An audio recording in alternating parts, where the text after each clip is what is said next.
রাস্তাঘাটে, শহরে কিংবা বন্দরে আমরা যখন চলাফেরা করি, আমাদের চোখে অনেক সময় দৃশ্যমান হয়, আমরা দেখে থাকি বেশ কিছু লোক রাস্তা দিয়ে হাঁটা চলা করছে। তাদের চেহারার দিকে তাকাই, চেহারার দিকে তাকিলে আমরা আতঙ্কিত হয়ে যাই। কেন আতঙ্কিত হয়ে যাই? দেখা যাচ্ছে তার চেহারা কুৎসিত। কুৎসিত এমনি যে সে রং কালো এ কারণে কিন্তু কুৎসিত না, অর্থাৎ তার চেহারার ভিতরে বিশেষ করে গালে, কানে, কপালে, মাথায় কিছু কিছু ক্যাপসুল আকারের কিছু ওটস, ক্যাপসুল আকারের কিছু লম্বা লম্বা কিছু কিছু বড় বড় আর কি গোটা গোটা সমস্ত মুখমণ্ডলে, এই দাড়িতে, এবং যে জায়গায় তখন সে জামা কাপড় পরা থাকে তার কারণে দেখা যায় না। এই আর্মসে, এই বগলের নিচে 1 ইঞ্চি 1.5 ইঞ্চি এরকমের লম্বা লম্বা বেশ কিছু গোটা গাটা দেখা যায়। চিকিৎসা বিজ্ঞানের ভাষায় এটাকে আমরা এপিথেলিওমা বলে থাকি। এই এপিথেলিওমা সম্পর্কে সংক্ষেপে কিছু আলোচনা করব।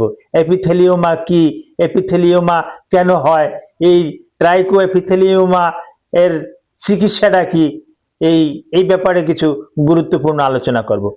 আসসালামু আলাইকুম রহমতুল্লাহি ওয়া বারাকাতুহু। আমি ডাক্তার মীর শহীদুল ইসলাম। আমার চেম্বার শুভেচ্ছা 255, ঐতিহ্যবাহী শেখঘাট, সিলেট।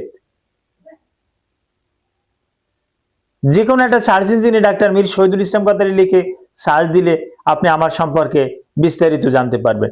দর্শক শ্রোতা, আলোচনা করব ট্রাইকো এপিথেলিওমা সম্পর্কে। এই ট্রাইকো এপিথেলিওমা আসলে জিনিসটা কি? ট্রাইকো এপিথেলিওমা এটা একটা স্কিন ডিসঅর্ডার, একটা চর্মের একটা রোগ।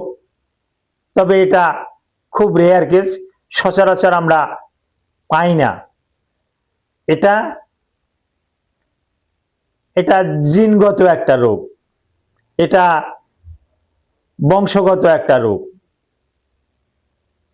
এই রোগটা, এই যে হেয়ার ফলিকুল আছে, এই প্রত্যেকটা হেয়ার ফলিকুল থেকে একটা একটা করে ক্যাপসুল আকৃতির বাইরে, এটাকে অনেক সময়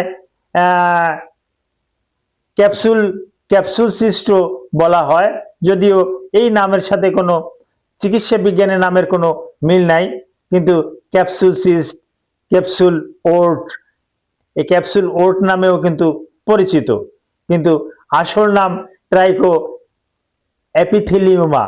এই ট্রাইকো এপিথেলিওমা এটা ভয়ঙ্কর একটা রোগ, মানুষকে বিভ্রান্ত করে, এবং কোনো ঔষধে কিন্তু এটা ভালো হয় না। এই এপিথেলিওমা, ট্রাইকো এপিথেলিওমা এর কোনো ঔষধ আজ পর্যন্ত আবিষ্কার হয় নাই। তাহলে এর চিকিৎসাটা কি? হ্যাঁ, আসছি আমি। প্রথমত দেখারগুলো বললাম যে বড় বড় আকারের 1/2 ইঞ্চি 1 ইঞ্চি পরিমাণে এই মাথায়, কপালে, কানের নিচে, গলার নিচে, বাহুতে, এই সমস্ত জায়গাতেই বেশি দেখা যায়। পুরুষেরও যে রকমের দেখা যায়, মহিলারও হুবহু ওই একই রকমের দেখা যায়। আর এটা ক্যান্সার কিনা এজন্য কিছু পরীক্ষা নিরীক্ষা করা হয়, বায়োপসি করা হয়, আরো অনেক কিছু পরীক্ষা নিরীক্ষার মাধ্যমে ক্যান্সার থেকে এটা আলাদা করা হয়। ক্যান্সার হলে ক্যান্সারের চিকিৎসা, নতুবা এর রেডিওথেরাপি, ক্যান্সার হলে সে রেডিওথেরাপি, কেমোথেরাপি এগুলো লাগে। আর যদি সাধারণ হয়ে থাকে, ট্রাইকো এপিথেলিওমা যদি হয়ে থাকে, তাহলে সেক্ষেত্রে এটা লেজার সার্জারির মাধ্যমে এটাকে একটা ভালো একটা ফলাফল দিতে পারবে। এ ব্যাপারে আপনারা আরো কিছু জানার থাকলে ভিডিওর কমেন্ট বক্সে কমেন্ট করুন, আমি জানিয়ে দেব।